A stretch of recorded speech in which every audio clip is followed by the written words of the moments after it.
अब हम यहाँ पर ध्रुव महाराज के चरित्र को यहीं पर भगवान के श्री चरणों में समर्पित करते हुए आइए हम चतुर्थ स्कंध के अंतर्गत आगे के चरित्रों को हम श्रवण करें, जो राजा परीक्षित एक एक करके शुकदेव जी के द्वारा श्रवण कर रहे हैं। अब यहाँ पर क्रम में शुकदेव जी ने राजा परीक्षित को, अब यहाँ पर हम राजा वेन की कथा को श्रवण करेंगे। आपने कभी श्रवण करी वेन की कथा? ध्रुव जी के वंश में आगे चल के हुए थे वेन। जो वेन की माँ थी वह असुर कुल की थी, और वहीं पर ये जो ध्रुव थे, ध्रुव के यह पोते थे, बहुत धर्मात्मा, बहुत ज्ञानी। राजा वेन अपने आप को भगवान से भी उत्तम समझने लगा। राजा वेन की ये जो मति थी कि मैं ही सर्वश्रेष्ठ हूँ, मेरे से बड़ा कोई नहीं। राजा वेन रसायन विद्या भी जानता था, यह समय रोकना भी जानता था। पूरी सृष्टि में जहाँ पर ब्रह्मा जी बना रहे हैं, विष्णु जी पालन कर रहे हैं, और जहाँ पर भोलेनाथ शंकर जी जिस सृष्टि का संहार कर रहे हैं, उसी सृष्टि को राजा वेन ने अपनी स्वयं की सृष्टि समझ ली, और धीरे धीरे इस सृष्टि को दर्द पहुंचाने लगा, घात पहुंचाने लगा, इस सृष्टि को समाप्त करने की चेष्टा करने लगा। वहीं पर यह जो सप्त ऋषि थे, भरद्वाज, गौतम, अत्रि, वशिष्ठ आदि को चिंता हुई कि भगवान की बनाई हुई इतनी सुंदर सृष्टि का इस प्रकार से हनन हो रहा है, दमन हो रहा है, कृपया करके हमें कुछ न कुछ इसमें साधन जुटाना चाहिए। समस्त ऋषिगण मुनिगण एकत्र हुए हैं और मंत्रोच्चारण से एक जल का निर्माण किया, और उस जल को हाथ में लेके जैसे ही राजा वेन के ऊपर छोड़ा गया, वहीं पर राजा वेन की मृत्यु हो गई। ऐसी ही थी पूर्व में ऋषि मुनियों की तपस्या, ऋषि मुनियों का तप कि मंत्र लेते थे और जैसे ही संकल्प लेके छोड़ते थे, वैसे ही वो कार्य हो जाता। अब यहाँ पर बात यह है कि राजा वेन तो मृत्यु को प्राप्त हो गया, पर इनका वंश कैसे चलेगा, उसका भी उपाय इन्हीं सप्तऋषियों के द्वारा संभव हो सका। सारे के सारे ऋषियों ने लेकर के वेन के शरीर को एक तेज की नौका में डाला। जांघों पर उन्होंने मथनी करना प्रारंभ कर, और जैसे ही मथनी करते रहे, वहीं से निषाद जाति की उत्पत्ति हुई। ये निषाद जाति कौन? ये जो केवट मछुआरे जो रहते हैं ना, ये निषाद जाति ने रामचंद्र जी की भी वनवास के समय बहुत सेवा की थी। यही निषाद जाति राजा वेन के जंघाओं से उत्पन्न हुई। इसके पश्चात और जब मथनी करी तो बाएं अंग से पृथु जी का जन्म हुआ, और बाएं अंग से अर्ची महाराज। अब ये पृथु कौन है? पृथु भी भगवान नारायण के ही अवतार। बोलिए पृथु भगवान की जय। पृथु भगवान ने मुख्य रूप से पृथ्वी को बना दिया। पृथ्वी सृष्टि बनने के पश्चात हमको ये जो अन्न प्राप्त हो रहा है, यह सब का सब पृथु महाराज की कृपा से ही है। तो ये भगवान के 24 अवतारों में से एक है। गौ की रक्षा करी है, अश्वमेध यज्ञ किया है पृथु महाराज ने। इसके पश्चात अर्ची जो लक्ष्मी जी का अवतार है, इनके साथ इनका विवाह हुआ। पृथु भगवान के वंश में आगे चल के अनेकों अनेक कार्य हुए और भगवान रुद्र का प्रचेताओं के साथ में उपदेश हुआ। देखिए, मात्र हम जो बोलते ना भगवत गीता क्या है? हमारे महर्षि वेदव्यास जी के द्वारा रचा हुआ एक ग्रंथ है जिसमें 1 लाख श्लोक, उसमें केवल और केवल जो मुख्य गीता है 18 अध्यायों की, इसमें लिखा है उन्होंने अर्जुन जी का और कृष्ण जी का संवाद। अगर किसी को भी कोई ज्ञान देता है तो वो ज्ञान क्या है? वो गीता। आपको राम जी की गीता पता है क्या है?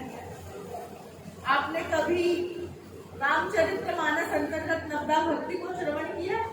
नवदा भक्ति तो हम तो पाई सावधान सुना है। प्रथम भक्ति संतन कर संगा, दूसरी रति मन कथा प्रसंगा, गुरुपद पंकज सेवा, तीसरी भक्ति अमार। ये रामचरितमानस के अंतर्गत अरण्य कांड में है, जो रामचंद्र जी सबरी जी को कह रहे हैं। तो जिसने भी जिसको जो उपदेश दिया, जिसमें ज्ञान है, और सब गीता है। अब आगे चल करके हम पंचम स्कंध में प्रवेश करते हैं। पंचम स्कंध अंतर्गत यहाँ पर जो हमने जो ध्रुव और वेन की जो कथा श्रवण करी है, यह सब उत्तानपाद के ही वंश में रहे थे, जो कि मनु शत्रुपा के पुत्र थे, प्रियव्रत और उत्तानपाद। प्रियव्रत का विवाह हुआ था वरस्मती के साथ। वरस्मती और प्रियव्रत के 10 पुत्र हुए और उसमें से आगलित करके उनके पुत्र थे, जिनका विवाह हुआ पूर्वचित्त के साथ में। पूर्वचित्त नाम की यह अप्सरा, जिनके आगे चल के नाभि हुए, और अन्य जो 9 पुत्र थे उनमें से नाभि का विवाह हुआ था मरु देवी के साथ, और नाभि और मरु देवी के हुए थे ऋषभ भगवान। बोलिए ऋषभ देव भगवान की। ऋषभ देव भगवान और दत्त जयंती के जो 100 पुत्र हुए थे, उसमें से एक थे जड़ भरत, 9 हुए योगेश्वर और 90 हुए सन्यासी। जो ये 9 योगेश्वर थे, इन्होंने ही एक संप्रदाय, जैन संप्रदाय की स्थापना करी और अहिंसा परमो धर्म करके हुए इस हमारी धर्म को, हमारी सनातन संस्कृति की रक्षा करी। अब आगे चल करके जो 9 योगेश्वर थे, इन्होंने अनेकों अनेक ज्ञान उपदेश दिए, अनेक स्थान पे जाके तीर्थाटन किया। अब यहाँ पर राजा प्रियव्रत के वंश को हमने श्रवण किया। यहीं पर हम भगवान श्री चरणों में अर्पित करते हुए आइए चलिए हम आगे की कथाओं में प्रवेश करें। जो जड़ भरत थे, यह भगवान के परम भक्त थे। इनको प्रकृति से बड़ा प्रेम था।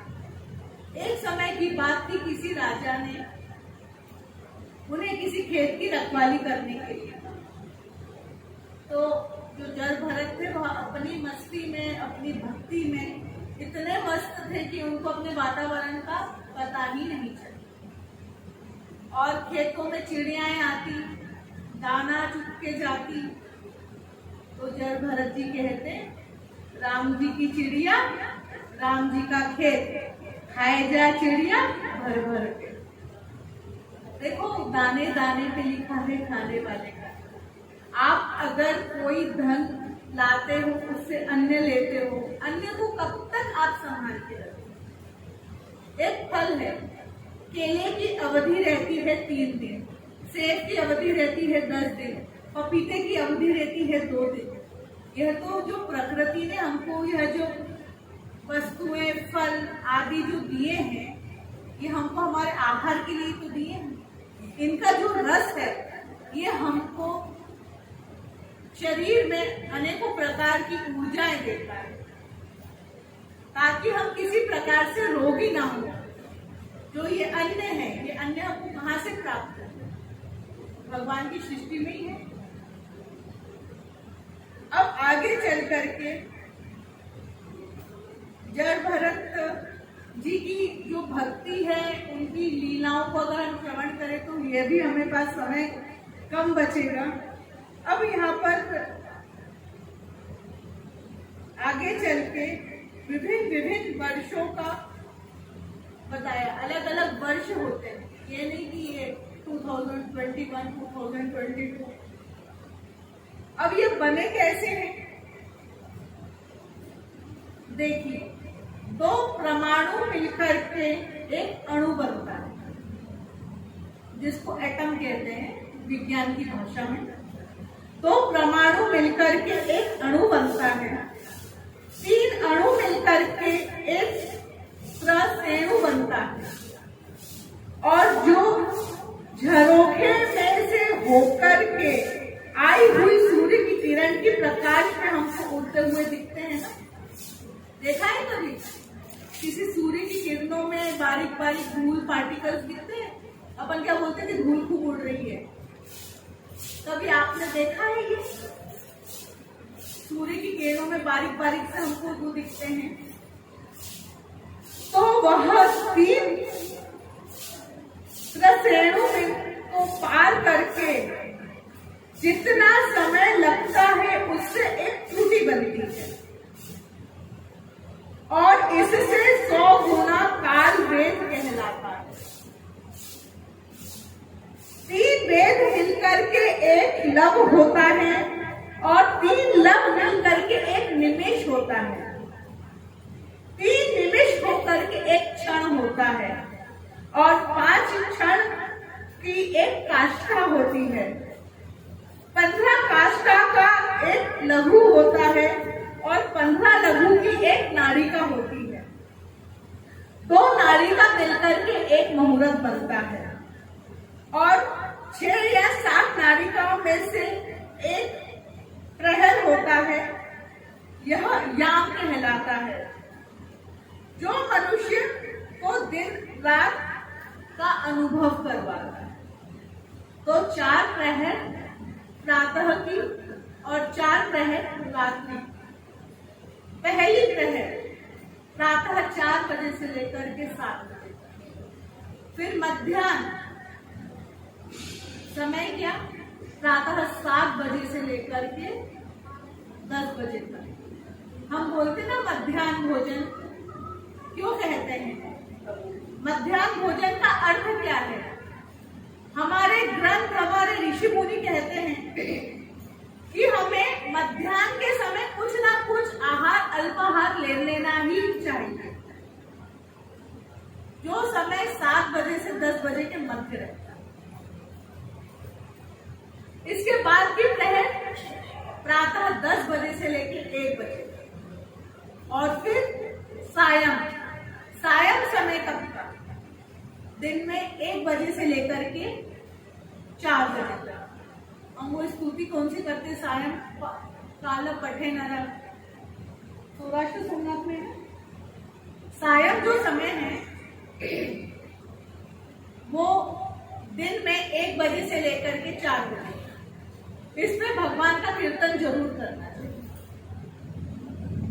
इसके पश्चात प्रदोष काल जो बोलते हैं, यह प्रदोष त्रयोदशी के दिन आता है, क्योंकि भगवान शंकर जी को त्रयोदशी तिथि अति प्रिय है।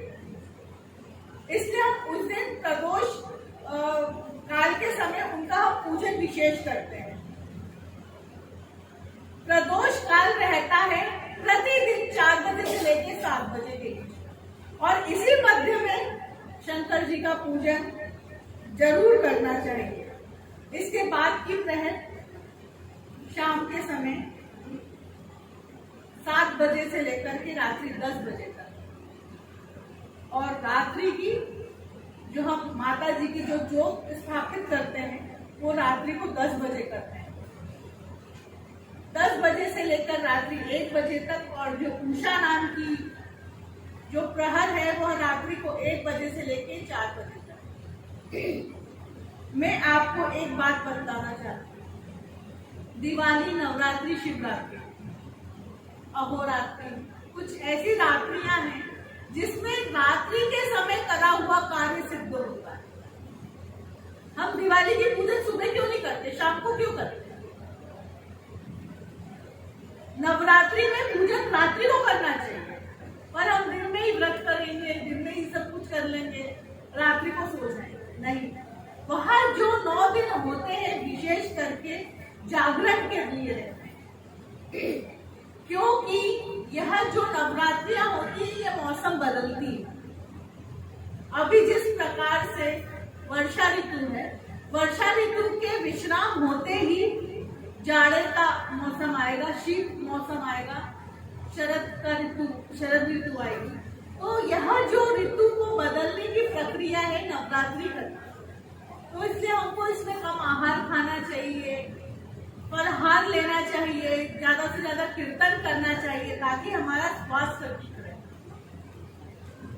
ऐसे ही शिवरात्रि की रातों की 4 प्रहर में हमको पूजन करनी चाहिए, और हम क्या करते, दिन में जा करके भगवान को बेल की पत्ती, भांग, धतूरा सब चढ़ा के आ जाते, रात्रि को पहुंचे। पर विशेष करके शिवरात्रि हुई, नवरात्रि हुई, इनमें रात्रि जागरण करना अवश्य जरूरी है, कीर्तन करना जरूरी।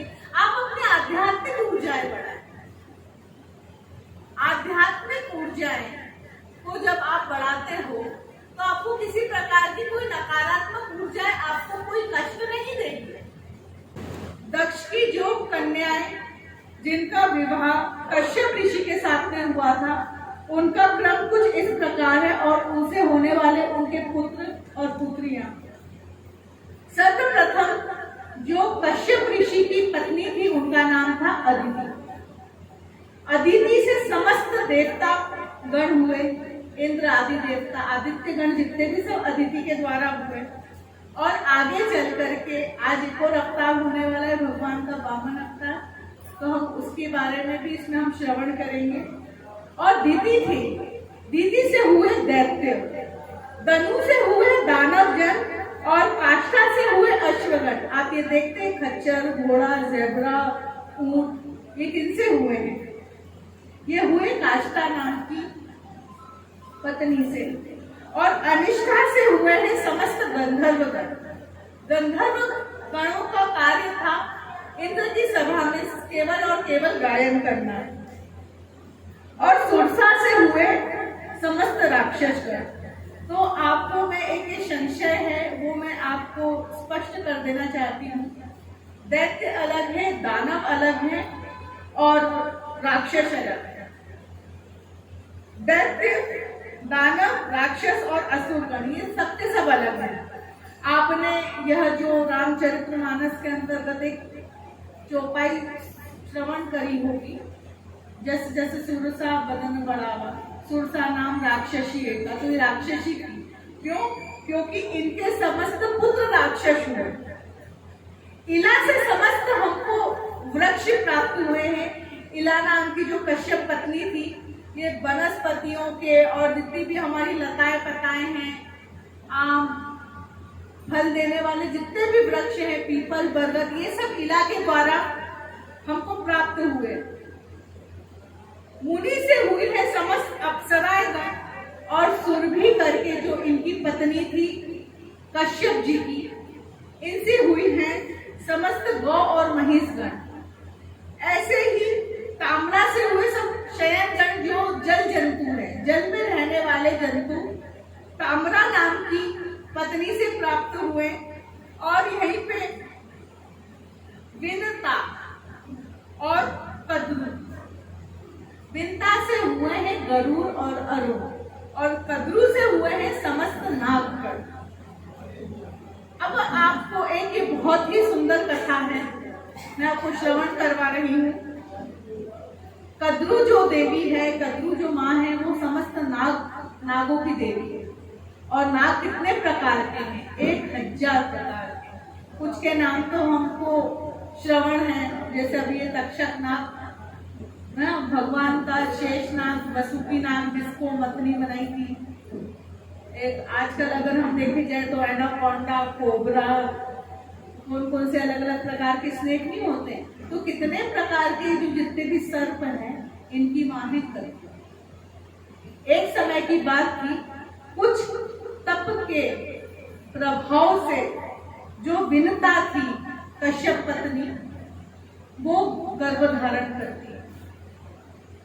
और कश्यप ऋषि उनसे कहते हैं कि ये जो तुम्हारे दोनों पुत्र रहेंगे, ये बहुत ही तेजस्वी रहेंगे, भगवान के अनन्य भक्तों में से एक रहेंगे। यह जो इनका संवाद था कश्यप ऋषि और विनता का, यह कद्रू माता ने भी श्रवण कर लिया। अब आगे चल के कद्रू माता भी कश्यप ऋषि से आग्रह करती है कि जिस प्रकार से विनता को आपने पुत्र होने का आशीर्वाद दिया है, तो कृपया करके मुझे भी मां बनने की कामना है। मुझे भी आप ऐसा कोई वरदान दें जिससे मेरे असंख्य पुत्र हो। तो वहां पर थोड़ा सा कश्यप ऋषि को क्रोध आता है और कहते हैं कि तुमने विनता माता की देखा देखी करी, आपने उनके समान ही अपेक्षा करी है अपने पर, आपके पुण्य उतने उत्तम नहीं है। और अगर आपने माँ बनने की कामना करी है तो ये अवश्य पूरी होगी, पर यह जो इनके दोनों पुत्र रहेंगे, इनसे ये सदैव आपके पुत्र भयभीत रहेंगे। ऐसा कह करके कद्रू माता भी वहां पर गर्भवती होती है, और कद्रू माता का समय आने पर गर्भ में से एक अंडा उत्पन्न होता है, और वो अंडा समय पर फूटता है, और उसमें से 1000 प्रकार के सर्पगण उत्पन्न होते हैं। और वहीं पर जो विनता माता थी, विनता माता देखती है कि जो कद्रू माता थी वो मेरे से बाद में गर्भवती हुई, और उसको मेरे से पूर्व में पुत्र हो गए। तो विनता माता के गर्भ में से 2 अंडे उत्पन्न हुए थे। तो उसमें से विनता माता क्या करती है, एक अंडा ले जा करके जान करके फोड़ देती है। उसमें से अरुण भगवान का प्रादुर्भाव होता है। बोलिए अरुण भगवान की। अरुण भगवान जो भगवान सूर्य नारायण के सारथी हैं, इनके शरीर में पैर नहीं है, सिर्फ उनका अंग कमर तक है। तो समय के पूर्व इनको जन्म देने का कारण से इनका जो अंग है विकसित नहीं हो पाया। विनता माता ने उनके अंडे को आगे रह करके फोड़ा गया, और वहीं पर जब उनका अंग विकसित नहीं हुआ तो अरुण भगवान को दुख हुआ, और दुख के हेतु उन्होंने अपनी माँ को ही श्राप दे दिया कि हे माँ, जिस माँ से तुम ईर्ष्या कर करके तुमने मुझे मेरे समय के पूर्व जन्म दिया है, मैं तुमको श्राप देता हूँ कि तुम उनकी दासी हो जाओ। और अरुण भगवान अपनी भक्ति हेतु सूर्य नारायण के समीप चले गए। अब आगे चल करके क्या हुआ, जो विनता माता थी कद्रू की दासी बन गई और उनकी सेवा कर रही, और जितने भी ये नागजन थे, नागों की माता थी, बहुत प्रसन्न हो रहे थे। अब समय अनुसार जो दूसरा अंडा था जो विनता माता के गर्भ से उत्पन्न हुआ था, वह फूटा, और उसमें से गरुड़ भगवान का जन्म हुआ। बोलिए गरुड़ भगवान की। अब देखिए, जो गरुड़ भगवान का जन्म हुआ, और जन्म लेते से ही वह नमस्कारी हुए और माँ से बोलते कि हे माँ, कृपया करके आप मुझे आदेश दो कि किस हेतु आपने मेरा जन्म दिया। तो माँ बोलती, मैंने तो तुम्हारा जन्म केवल और केवल भगवत सेवा हेतु ही किया है, पर कृपया करके आप ऐसा कुछ योजन करो कि जिससे मुझे जो आपकी दूसरी माँ है कद्रू, उनकी दासिता से मुझे मुक्ति मिले। तो अब यहाँ पर गरुड़ भगवान जाते हैं नाग लोगों के पास में, नाग जनों के पास में, और बोलते हैं कि आप अपनी माँ से आग्रह करें कि मुझको मेरी माँ की जो दासिता प्राप्त हुई है आपकी माँ से, वहाँ मुझे उनसे मुक्ति चाहिए। तो जितने भी नाग लोग थे वह सब चतुर थे। अब बोलते क्या कि देखिए, आप गरुड़ हो, आप देवता हो और हम नाग हैं। आपके एक और भाई लोग हैं जो अदिति माता के पुत्र हैं, उनके पास में स्वर्ग का अमृत रखा हुआ है। तो मुझे, हम लोग तो मृत्यु लोक से उस लोक स्वर्ग लोक में तो जा नहीं सकते, आपके पास में पंख है, कृपया करके आप जाएं और वहां से स्वर्ग से अमृत लेके आ जाएं। तो आप अगर आप हमको अमृत लाके देंगे तो आपकी जो माँ की जो दासिता है उससे हम मुक्त कर देंगे। यह सुनकर के गरुड़ भगवान अपने पंखों को हिलाते हुए, सामवेद की ध्वनि करते हुए सीधे गए हैं स्वर्ग में। स्वर्ग में जाते से ही इंद्र को अपना परिचय दिया कि मैं भी तुम्हारा भाई हूँ, अपन दोनों के पिता एक ही है, भाई भाई हैं। तो कृपया करके मेरा आग्रह है कि आप मुझे अमृत दे दें। हमको जो जितने भी हमारे दूसरे भाई लोग हैं नाग लोग, उनको यह अमृत की आवश्यकता है। तो इंद्र ने नहीं दिया, एक दो बार आग्रह किया, नहीं दिया तो नहीं दिया। और उतने में गरुड़ भगवान ने पूरे स्वर्ग की जो दशा थी वह बदल दी और अमृत का कलश लेकर के मृत्यु लोक पे आए। और मृत्यु लोक पे आते से नाग लोगों को बोला कि देखिए, यह अमृत का कलश है, ये मैं आपको दे रहा हूँ, कृपया करके अब आप मेरी माँ की जो दासिता है उससे पूर्व में मुक्त करवाइए।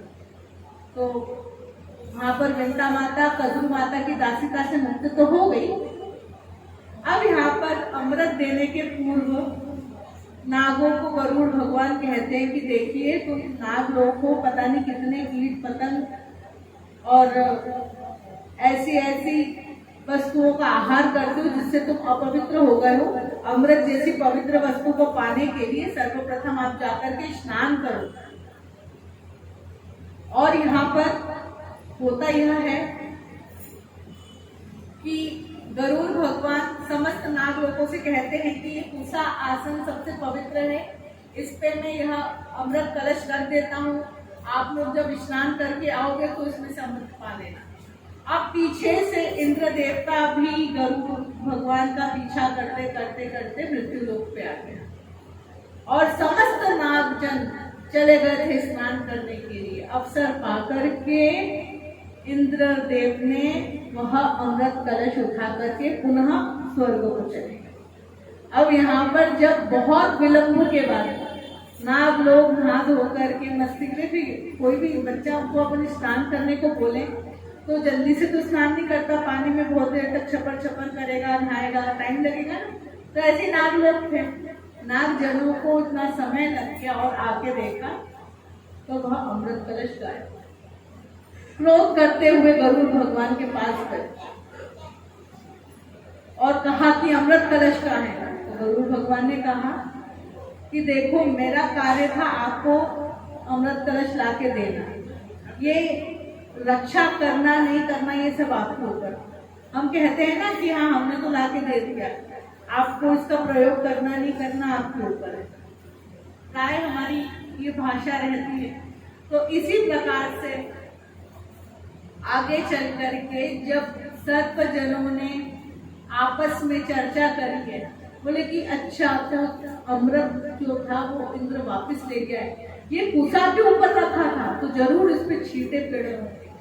तो उस अमृत के छींटे को चाटने के चक्कर में एक एक कुसा समस्त नाग जनों ने निकाल ली और उसको इस प्रकार से चाटी कि उनकी जो एक जबान थी उसकी उस दिन से वह 2 जबान थी। इसलिए सर्पों की 2 जबान होती है ना, ये कारण ही उनका वह था।